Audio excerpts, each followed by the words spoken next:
Peristiwa kekerasan seksual di Indonesia saat ini sangat memprihatinkan. Di tahun 2021, peristiwa kekerasan seksual yang terjadi meningkat 2 kali lipat.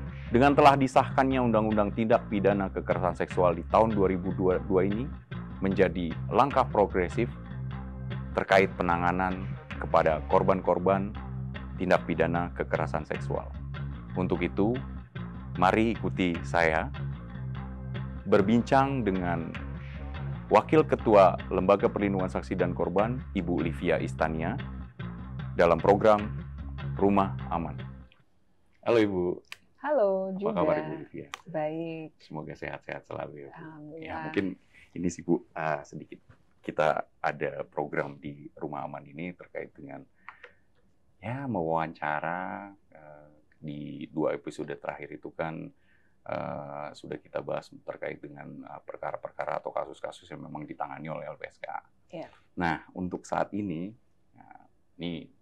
kita juga mengundang Bu Livia untuk hadir sebagai narasumber terkait dengan tindak pidana kekerasan seksual. Karena memang kan menurut informasi di LPSK bahwa Bu Livia lah sebagai wakil ketua yang mengampu pada perkara-perkara tindak pidana kekerasan seksual selama ini. Nah, mungkin di depan kita juga sudah ada nih Bu beberapa pertanyaan yang bisa juga kalau bisa nanti LPSK share lah ke masyarakat bahwa beberapa kasus atau perkara terkait dengan tindak pidana kekerasan seksual yang sudah kita lindungi saksi maupun korbannya, dan itu juga bisa bisa Ibu mungkin ceritakan terkait dengan mungkin lebih ke teknis bagaimana melakukan pelayanan atau program perlindungan yang diberikan oleh LPSK. Nah, ini kan selama kurun waktu 4 tahun terakhir ini kan terjadi peningkatan ya Bu, peningkatan permohonan yang diajukan ke LPSK. Mungkin bisa diceritakan sedikit Bu Livia terkait dengan berapa sih jumlahnya atau trennya seperti apa? Oke, baik. Terima kasih Rizky. Jadi secara umum nih, memang saya mungkin mulai bicara sejak 2019 ya. Oke Bu. Karena kan periode saya itu di awal Januari. Jadi waktu itu kan pelantikan di Istana Negara itu kan tanggal 7 Januari. Tanggal 9 Januari kita langsung kemudian rapat di kantor LPSK di antara 7 pimpinan, dan kemudian kita berbagi tugas, berbagi peran tentang untuk 5 tahun ke depan sampai awal 2024 itu siapa mengerjakan apa. Dan memang kemudian karena latar belakang saya juga gitu sebagai psikolog yang juga memang punya pengalaman dalam pemulihan korban kekerasan selama 20 tahun terakhir. Oh, jadi pas lah ya Bu. Itu pas. Jadi sepertinya melanjutkan kerja saya sebagai psikolog yang memang memberi penanganan kepada korban ke yang perlindungan saksi korban secara lebih besar, dan dengan mandat LPSK sebagai lembaga negara yang berwenang untuk itu. Jadi dan kita melihat ya sebenarnya dari permohonan perlindungan tindak pidana kekerasan seksual itu memang meningkat permohonannya. Dan kalau kita kan juga ini ya punya laporan tahunan 2021. Dan ini kan ada dedikasi melindungi korban kekerasan seksual dan anak dan perempuan, memang menjadi covernya nih. Itu bukunya bisa dibaca di mana atau mungkin didapatkan di mana, bisa disampaikan Bu? Ini sepertinya bisa akan didiseminasi ke publik juga. Menarik ya Bu ya. Ya, dan ini juga akan kita bawa, ini kebetulan minggu depan beberapa waka, ada 3 waka yang berkesempatan untuk mengikuti konferensi European Police di Wina dan kemudian Brussels, dan kami akan membawa ini dan kami bagikan. Begitu. Jadi kita lihat ya secara beberapa hal menurut saya penting ya. Soal bahwa ternyata tuh permohonan itu berasal dari 27, ini tahun 2021. 27 provinsi di 104 kabupaten kota di seluruh Indonesia. Dan dari jumlahnya hampir 500 itu Jawa Barat yang paling banyak. Jawa Barat. Kemudian DKI Jakarta dan Sumatera Utara. Dan yang kemudian saya pikir menjadi hal yang penting adalah untuk dicatat siapa sih pelaku kekerasan seksual itu. Dan yang paling menyedihkan adalah ternyata presentasinya sebagian besar adalah orang-orang yang dikenal oleh korban. Oh, berarti kalau tadi bisa saya simpulkan yang tadi Ibu sampaikan, justru pelakunya nih orang terdekat ya Bu ya? Orang-orang yang dikenal dalam lingkungan. Jadi mulai dari ayah kandung sampai ayah tiri, paman, kakek, kakak, adik, tetangga, pacar, guru, dosen. Jadi memang menurut saya yang perlu untuk dicatat oleh kementerian dan lembaga yang melakukan pencegahan adalah bahwa paradigma itu harus diubah. Kalau dulu kan paradigma adalah don't talk to strangers, jangan bicara dengan orang-orang dikenal. Itu biasanya kalau saya dibilangin waktu pas kecil Bu, jangan terlalu banyak percaya sama orang yang baru kita kenal. Nah, ini gimana dengan bahwa pelaku-pelakunya adalah orang-orang terdekat. Apalagi dengan kemarin selama COVID 2 tahun. Ya, semua orang di rumah. Nah, gitu. Jadi bagaimana kemudian seorang anak misalnya yang pelakunya adalah ayah kandungnya sendiri atau ayah tirinya, bagaimana? Begitu selama periode 2 tahun itu. Berarti seperti yang tadi Ibu jelaskan bahwa rata-rata atau mostly ya, bahwa pelaku kekerasan seksual itu kan ya orang-orang yang dikenal oleh korban dan dekat dengan korban. Iya. Peristiwa pidana atau peristiwa terjadinya kekerasan seksual itu berarti untuk tempatnya, berarti kan nggak jauh dong. Tempatnya adalah paling besar itu di rumah atau tempat tinggal. Baru kemudian nih hotel atau apartemen, tempat pendidikan dan tempat umum. Tetapi rumah tempat tinggal ini, jadi rumah itu bukan tempat yang aman bagi anak dan perempuan ternyata. Selama ini ya. Selama ini. Karena jadi kita memang harus membongkar semua paradigma kita tentang siapa sih pelaku kekerasan seksual. Begitu juga dengan tempat pendidikan. Mungkin bisa dijelaskan Bu, kan tempat pendidikan ini kan yang seperti apa? Atau ya seperti kita tahu kalau misalnya konvensional itu kan ya dia pulang pergi lah. Dia setiap hari berangkat ke sekolah, dia pulang. Ada juga yang berbasis asrama. Nah itu rata-rata terjadinya di tempat pendidikan yang seperti apa Bu? Ya, mungkin kita perlu menelah lebih lanjut ya kalau yang informasi yang di sini tuh secara umum dituliskan tempat pendidikan, tetapi LPSK kan juga berkali-kali memberi perlindungan kepada TPKS yang terjadi di sekolah oleh guru sekolah di kelas selama jam sekolah. Ada itu Bu? Ada. Dan bahkan si guru ini kemudian meminta bantuan salah satu murid untuk yang laki-laki yang memang sebenarnya naksir sama si anak perempuan SMP ini untuk memegangi dia pada saat dia melakukan. Mengerikan. Jadi memang menurut saya apalagi sekolah berbasis asrama. Ini kan selama ini kita juga mendengar ya, yang paling parah kan. Ya walaupun memang kita nggak bisa pukul rata ya Bu, maksudnya kan banyak sekali juga. Tetapi setiap minggu pimpinan LPSK itu mendapatkan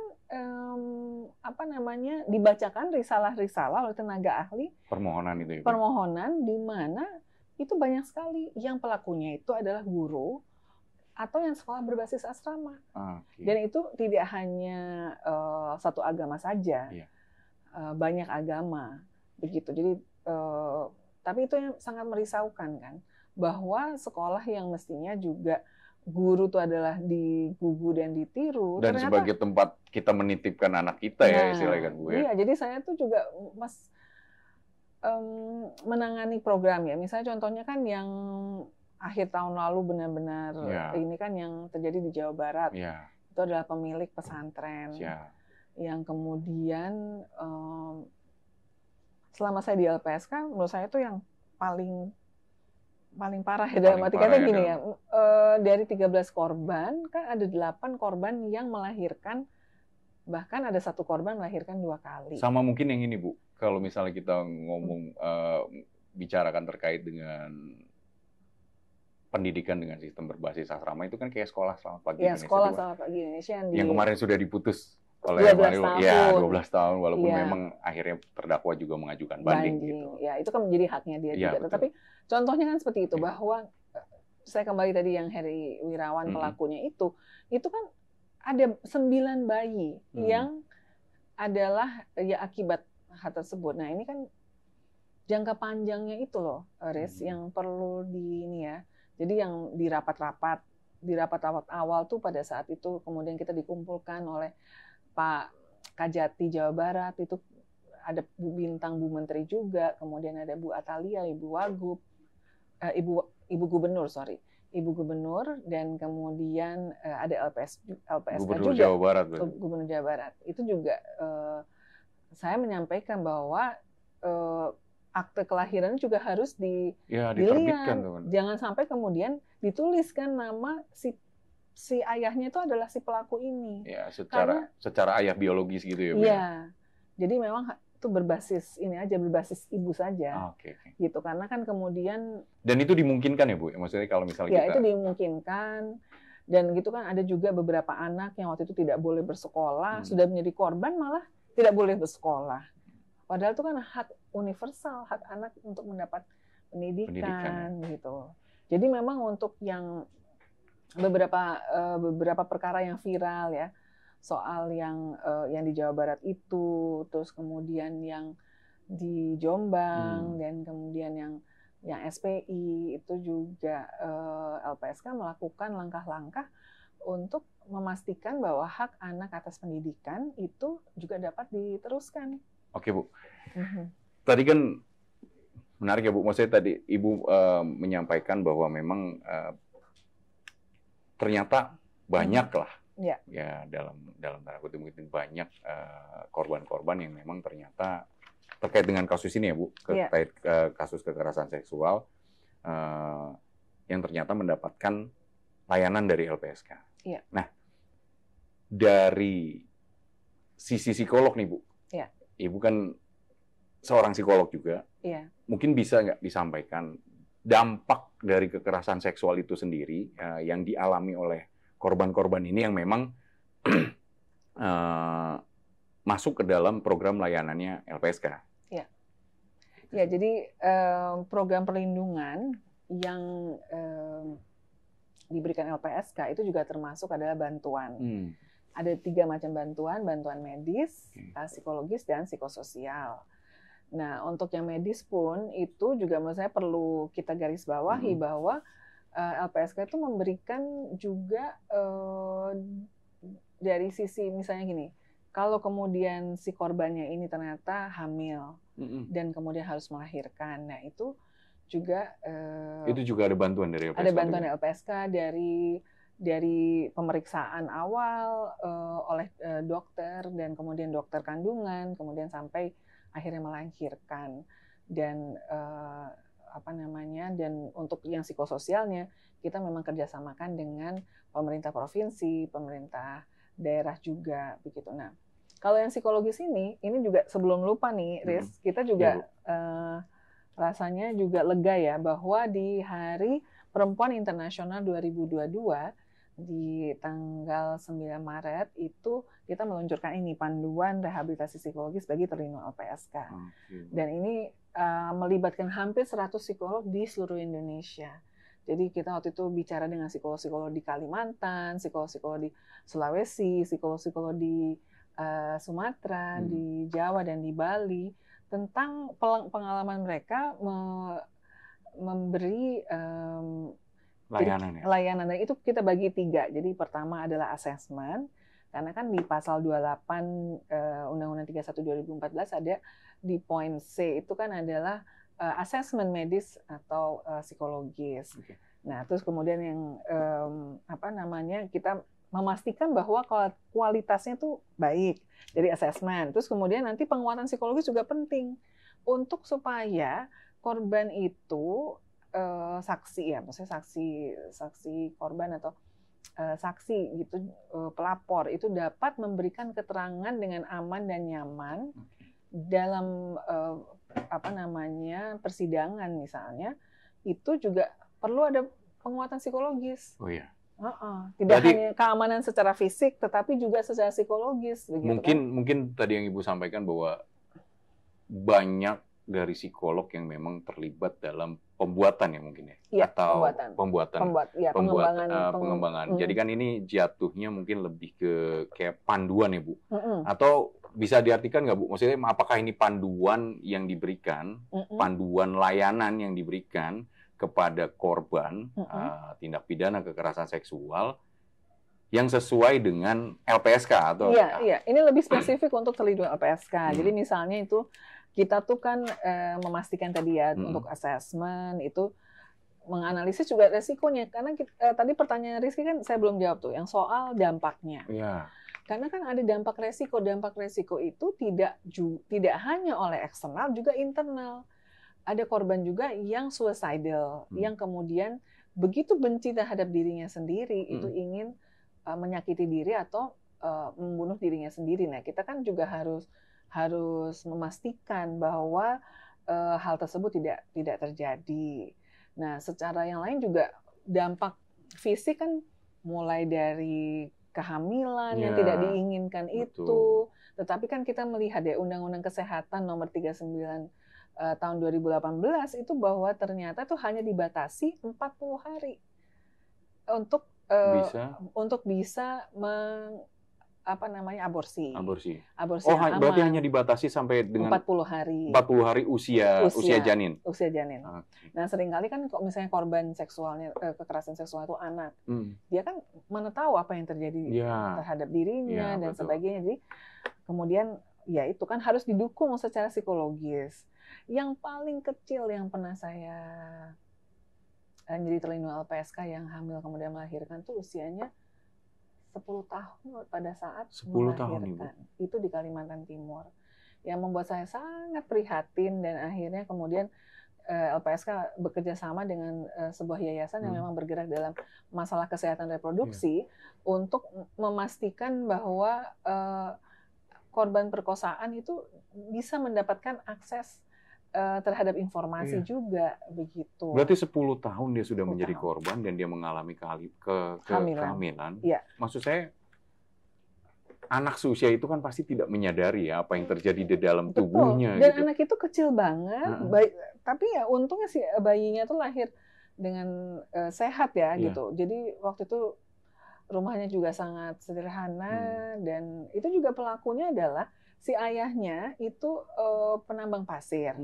Itu kemudian karena ada temannya, rekannya menambang pasir yang dari luar Kalimantan. Berarti ditawari untuk menginap di rumahnya ternyata itu pelakunya. Jadi tadi itu. Jadi memang gambaran peristiwa itu terjadi peristiwanya memang di rumah dan ya orang terdekat ya Bu ya, kalau misalnya gitu ya. Dan kemudian juga banyak yang ada beberapa tuh hampir 30-an di tahun 2022 ini yang adalah penyandang disabilitas. Dan ini yang ada Bu. Iya, jadi yang penyandang disabilitas tidak hanya rungu tapi bicara. Wah, itu di mana Bu peristiwanya Bu? Ada yang saya paling ingat tuh ada beberapa di Sulawesi Selatan. Sehingga pada minggu lalu pada saat saya di Makassar peluncuran sahabat saksi korban itu saja menyatakan bahwa di Sulsel ini kok beberapa korbannya itu kok penyandang disabilitas. Dan saya juga bicara dengan dengan Pemprov dan juga pemerintah kota dengan Pak Wali Kota tentang bagaimana dukungan pemerintah provinsi dan pemerintah kota untuk terutama korban kekerasan yang penyandang disabilitas ini. Gitu. Kalau ngobrol tentang ini ya Bu, masalah layanan perlindungan LPSK, mungkin dengan keterbatasan dari si korbannya itu sendiri, misalnya kayak tadi Ibu sampaikan ada disabilitas lah yang dialami oleh si korban. Bagaimana Bu? Bagaimana cara LPSK memberikan program layanannya? Iya. Contohnya misalnya gini, kan itu di pasal 5 Undang-Undang 31 2014 ada hak atas penerjemah. Nah, itu penerjemah kan juga penerjemah bahasa isyarat. Tetapi sayangnya yang kita dapatkan juga beberapa korban yang penyandang disabilitas itu tidak pernah disekolahkan. Jadi pada saat itu mencoba untuk ada penerjemah, itu harus diajarkan dulu tentang bahasa isyarat yang universal. Karena mereka tahunya itu adalah bahasa isyarat yang bahasa ibu. Begitu. Jadi karena mereka nggak pernah bersekolah, yang dia jumpai hanya ibunya, yang mengerti komunikasi hanya ibunya. Jadi itu yang kita pastikan bahwa hak dia atas penerjemah itu juga ada. Itu mulai dari yang penerjemah yang untuk rungu, yang juga wicara, dan itu juga penting. Dan itu kita sudah lakukan beberapa kali, yaitu bekerja sama dengan misalnya lembaga yang memang penyandang disabilitas ini. Gitu. Oke Bu, menarik ya. Maksudnya ini kan tadi Ibu sampaikan bahwa si korban itu kan sebagai dia menyandang disabilitas tunawicara dan tunarungu. Iya. Kita sekarang nggak boleh menggunakan tuna lagi. Maaf. Iya. Penyandang disabilitas rungu dan wicara. Penyandang disabilitas rungu dan wicara. Jadi tidak dia mengalami nggak bisa mendengar, dan kemudian dia juga tidak bisa bicara. Baik. Sebagai penyandang disabilitas rungu dan wicara itu, yang tadi Ibu sampaikan bahwa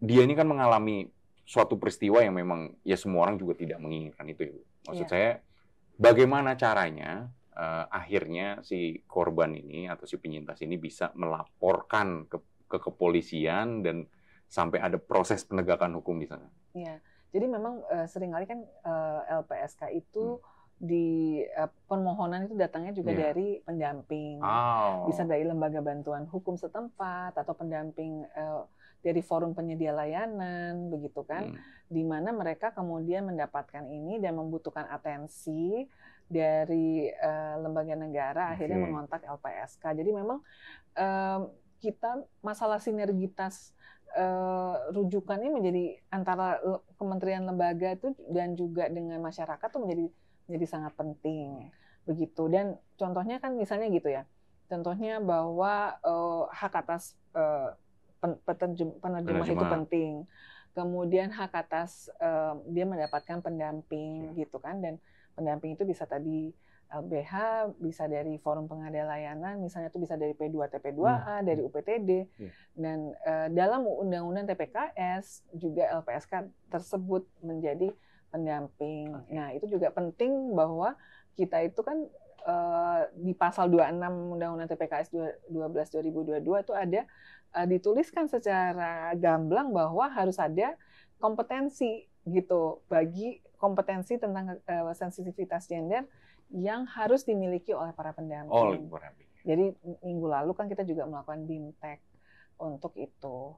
Di LPSK? Di LPSK, untuk memastikan, dan kita dikunjungi oleh Bu Bintang loh. Wah, luar biasa sekali Bu Bintang, Bu Menteri Bu PPA Menteri minggu lalu gitu. Oke Bu, ini kan yang tadi sudah saya singgung sedikit ya, terkait dengan pelaporan. Nah, ya seperti kita tahu lah, banyak sebetulnya, mungkin banyak ya peristiwa yang sudah terjadi, yang telah terjadi lah terkait dengan tindak pidana kekerasan seksual ini. Tapi yang kita temui di lapangan itu kan biasanya itu kan korban kekerasan seksual itu seperti enggan melapor, Bu. Apa sih Bu yang menjadi dasar atau mungkin berbagai macam pertimbangan yang dialami atau yang dipilih oleh para korban ini sehingga dia akhirnya enggan melapor, Bu? Ya, peristiwa kekerasan seksual itu kan mengubah cara pandang seorang penyintas ya, seorang korban secara total tentang dunia ini. Yang dunia ini menurut dia aman, jadi kok dunia ini tidak aman. Dia dilanggar privasinya, kemudian dan ya kita kan juga menangani, memberikan perlindungan pada korban-korban yang dilakukan misalnya perkosaan secara beramai-ramai. Itu bisa bayangkannya ada satu contoh ya, itu di Bali itu, di mana dilakukan perkosaan secara beramai-ramai dan apa namanya, dan itu ya, dan ya kita bisa bayangkan ya bagaimana ya pasti orang itu kan diperlakukan tidak secara manusiawi gitu. Dan itu menakutkan sekali pasti kan peristiwa ngeri. itu ya. Kalau buat perempuan tuh ini sangat ngeri. Makanya kemudian tuh ada kebencian terhadap dirinya sendiri, ingin menyakiti dirinya sendiri, dan ada kan gini, ada secara psikologis itu kita merasakan kesedihan luar biasa yang harus dirasakan secara fisik. Yeah. Kemudian akhirnya dia melukai dirinya sendiri dan sebagainya. Itu karena tuh nggak mampu untuk mengatasi rasa sedihnya dan harus dirasakan. Kalau diiris-iris, self blaming gitu mungkin. Iya, kalau diiris-iris itu kan ada rasa sakit ya. Dan tentu saja berdarah dan apa, jadi yang tidak sengaja aja kita kan pasti merasakan luar biasa, Bu. Apalagi yang mungkin itu ya. Jadi sebenarnya itu menunjukkan betapa di dalam hatinya itu sebenarnya adalah suatu cerminan kesedihan luar biasa yang harus dirasakan secara fisik itu. Jadi memang dampaknya, nah itu dampak fisik, dampak psikologis, dampak sosial, bisa disuruh berhenti dari sekolah. Ditambah lagi ada juga kasus-kasus di mana peristiwa incest jadi dilakukan oleh ayah kandungnya misalnya, kemudian pada saat dia melapor, ayahnya ini bunuh diri. Yang ada keluarga besarnya menyalahkan si anak yang melapor ini. Lebih ke stigma berarti. Iya, kenapa kamu stigma itu ya? Stigma diusir dari kampungnya, bisa diusir dari sekolahnya, kemudian keluarga besarnya tuh menyalahkan dia, kenapa sih kamu melapor? Gitu. Jadi ya mungkin itulah ya. Kenapa? Jadi salah satu dasar kenapa ya? Dan itu juga, dan proses hukum bisa sangat panjang loh, Rizky, iya kan? Berarti itu lebih ke ini, Bu, ke hambatan atau mungkin ya bukan hambatan sih, tantangan ya. Tantangan penanganan kasus kekerasan seksual ini kan itu butuh penanganan yang tidak biasa. Betul. Tidak biasa. Ada nggak sih, Bu, misalnya nih, LPSK selama memberikan layanan program perlindungan itu, menemukan bisa hambatan, bisa kendala, atau tantangan lah yang dihadapi LPSK? Banyak, karena kan kalau pelakunya adalah tokoh masyarakat, atau pelakunya adalah pejabat publik, misalnya anggota DPR kan juga pernah, itu kan saya diteleponin tuh sama anggota yang lain, tanya ini dari partai politik yang mana, saya tidak bisa menyampaikan misalnya. Terus juga kalau misalnya tokohnya itu benar-benar punya jaringan secara politis yang sangat kuat, sehingga si korbannya ini juga ya pada akhirnya kan seringkali disalahkan tuh adalah victim blaming, kan disalahkan si korbannya. Kenapa pakai baju itu? Tetapi kan kemudian itu dipatahkan dengan adanya TPKS di sekolah berbasis asrama yang Islam misalnya, itu kan kurang apa lagi ya, maksudnya sangat tertutup erat gitu ya, sangat tertutup. Berarti sehingga bukan penampilan luar lah ya, Bu ya. Bahwa itu kan bahwa niat jahat dari si pelaku niat jahat untuk ya itu tadi. Mungkin bisa diartikan seperti ini, Bu, izin Bu, kalau misalnya memang kayak kadang kan beberapa yang tadi Ibu sampaikan, victim blaming itu disematkan lah ya ke kenapa sih kalau misalnya memang nggak mau terjadi peristiwa itu, ya kamu pakai bajunya yang benar, jangan ketat-ketat. Tapi kan itu tadi terpatahkan tadi ya. Benar. Si korbannya dianggap berpartisipasi. Yang menurut saya itu kan cara berpikir yang salah dong. Bahwa itu kan ada di otaknya yang pelaku itu gitu. Gimana misalnya relasi kuasa kan, misalnya ada guru murid, anak orang tua, kemudian atasan bawahan. Iya, berarti kan terbantahkan dengan tadi yang Ibu sampaikan, bahwa peristiwa itu juga terjadi di misalnya kayak tempat pendidikan berbasis asrama ya, yang memang ya sama-sama kita tahu juga kan pasti mereka masalah penampilan juga kan ada aturan yang harus Ada diikuti aturan. gitu ya. Iya. Berarti memang patah lah itu ya, Bu. Patah. Nah, Benar. ini Bu, kan tadi bicara tentang hambatan, mungkin ya tadi saya sampaikan bahwa ada hambatan, ada kendala, mungkin ada tantangan juga dalam penanganan kasus-kasus kekerasan seksual yang ada di LPSK. Nah, seperti kita tahu ya Bu, bahwa Undang-Undang TPKS ini atau Undang-Undang Tindak Pidana Kekerasan Seksual itu kan sudah disahkan ya. Iya. Nah, seperti bagaimana sih Bu aturan yang apa ya, aturan-aturan yang ada di dalam aturan perundang-undangan di Indonesia terkait dengan ya tadi saya sampaikan di Undang-Undang TPKS. Bisa dijelaskan ya, Bu? Itu undang-undang yang sangat progresif karena yang tadinya di KUHP tidak diatur soal pasal-pasal yang tentang pelecehan seksual. Kan pelecehan seksual ini kan bisa secara verbal, bisa secara non fisik begitu. Yang merendahkan apa namanya perempuan misalnya itu kan ada. Dan itu sekarang sudah diatur. Belum lagi yang elektronik, elektronik tuh.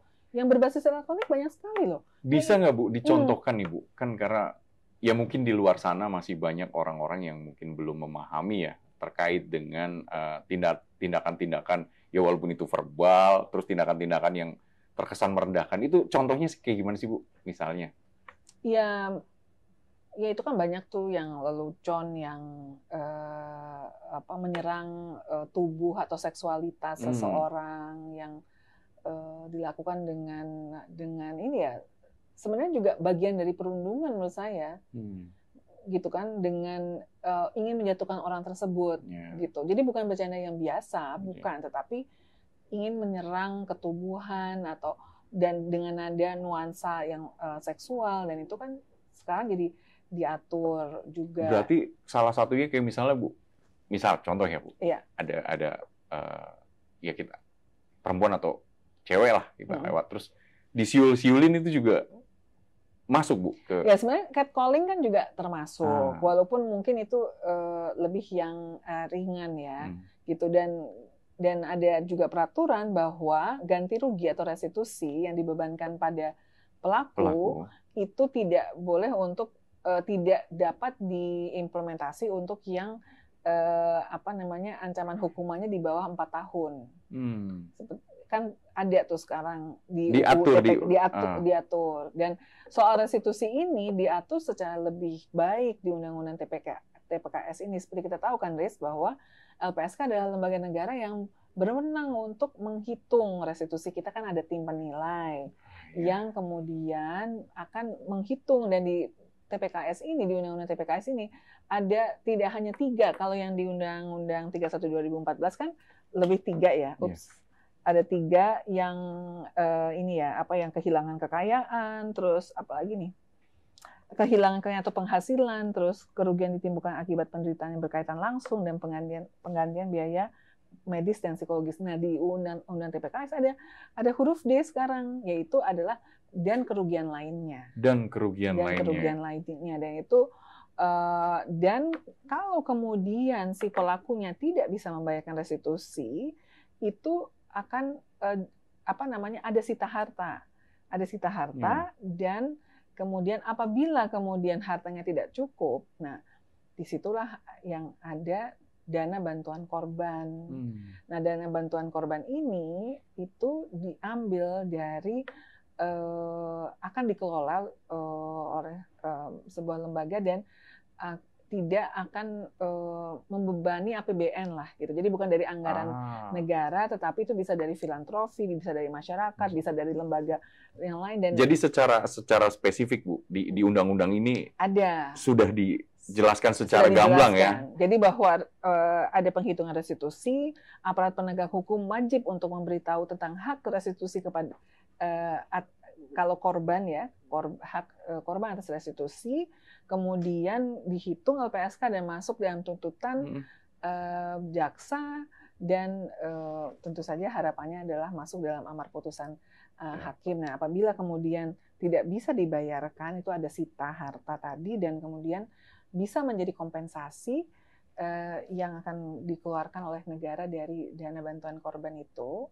dan ini LPSK adalah yang kemudian ditunjuk untuk mengembangkan rancangan peraturan pemerintah oleh Kementerian Pemberdayaan Perempuan dan Kumham sebagai izin yang memiliki izin prakarsa untuk mengembangkan RPP ini, rancangan peraturan pemerintah, yang semua peraturan-peraturan pemerintah dan peraturan presiden terkait dengan undang-undang TPKS perlu diundangkan dalam jangka waktu 2 tahun setelah undang-undang disahkan.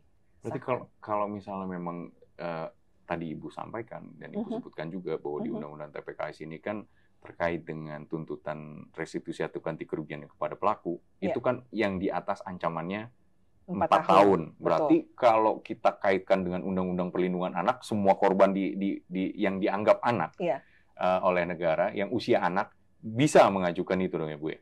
Iya, semua korban bisa. Semua korban bisa. Tapi ya itu kan itu juga untuk membatasi ya. Jadi nggak yang hal-hal yang terlalu kecil. Iya betul. Karena gitu karena kan kalau di Undang-Undang Perlindungan Anak ini kan ya sama-sama kita tahu semua Bu bahwa ancaman pidana itu kan paling rendah 5 tahun. Iya, betul. Berarti kan apalagi ditambah sepertiga kan? Kalau pelakunya adalah orang tua atau guru yang orang-orang terdekat itu melindungi.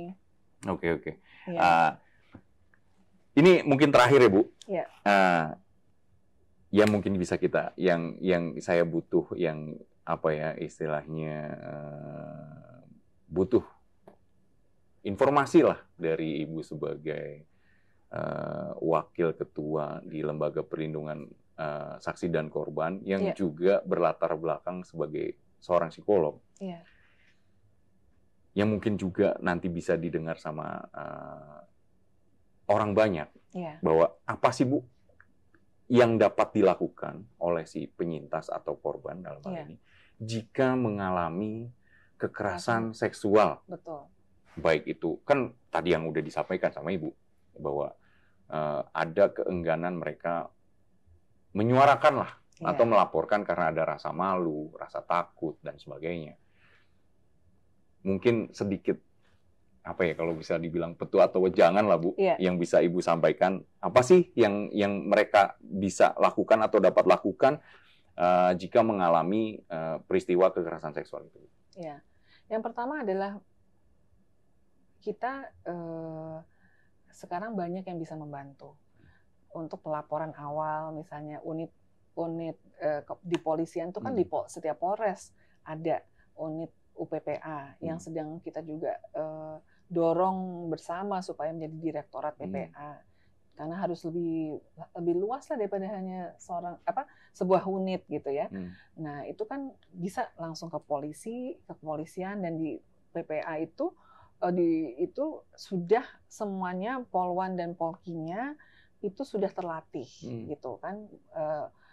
Saya dalam sejak UTPKS diundangkan itu sudah berapa kali memberikan juga sosialisasi kepada penyidik gitu tentang banyak hal, termasuk juga sampai ke restitusi. Nah, jadi ada kepolisian di Polres yang ada UPPA, ada juga itu di tingkatan Polres saja, Bu? Polres, yang minimum Polres. Enggak, Polres yang sudah ada. Semua Polres. Yang Polsek yang saya belum tahu, kayaknya belum sampai ke ini ya. Nah, terus kemudian bisa juga kalau kita memang merasa bahwa kita ada pendarahan atau hal-hal yang itu kita lebih baik ke pusat krisis terpadu yang sebenarnya ada di rumah sakit. Nah, kalau di puskesmas saya nggak yakin apakah sudah punya fasilitas untuk itu, tetapi yang untuk rumah sakit pemerintah yang besar, RSUD itu sudah ada, sudah pelatihan untuk mereka punya pusat krisis terpadu apabila kita mengalami pendarahan dan lain-lain, sehingga kemudian langsung bisa kemudian mereka punya kerjasama dengan polisi untuk dilakukan visum, repertum, dan jadi jangan bersih-bersih dulu, karena itu kalau kita mau melanjutkan ke proses hukum, itu diperlukan si bukti ini. Memang ini sesuatu yang sulit ya. Sesuatu yang sulit karena itu kan kita juga pasti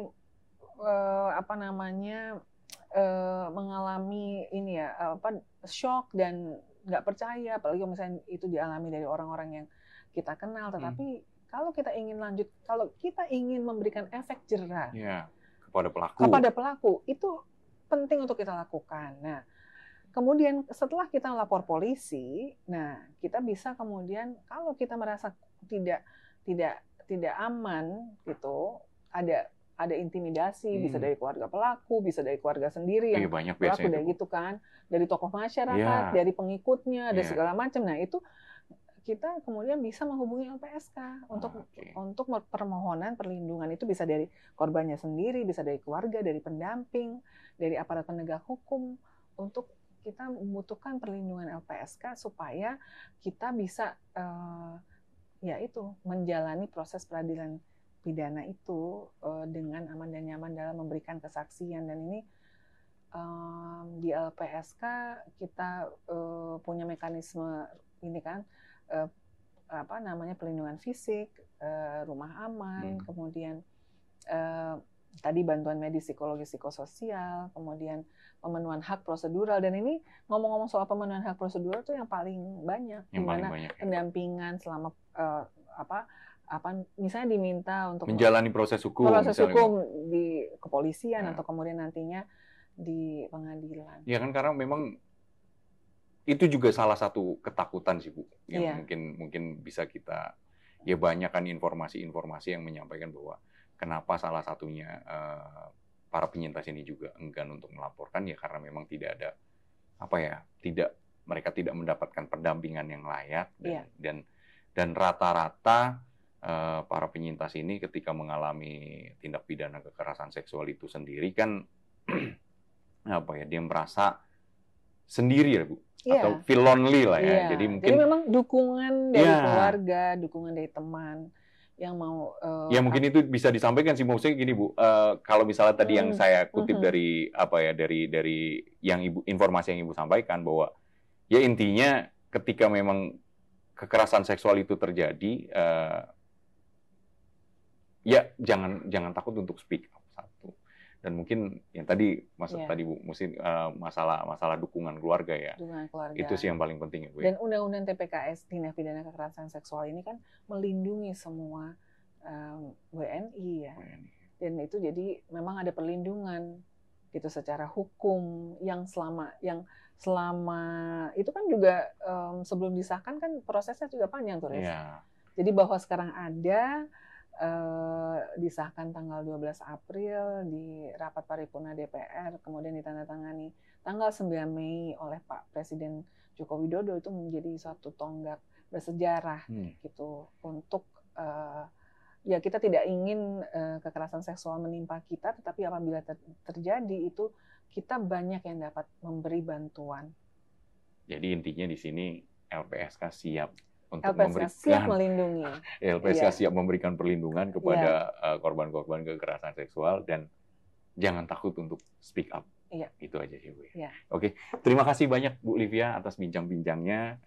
Banyak wawasan atau informasi ya menambah ilmu pengetahuan sih Bu, yang mungkin juga bisa kita mungkin bisa Ibu bagi atau Ibu share ke teman-teman di luar sana atau orang-orang di luar sana yang mungkin mengalami peristiwa ini, tapi mereka menyimpannya sendiri dan enggan melaporkan.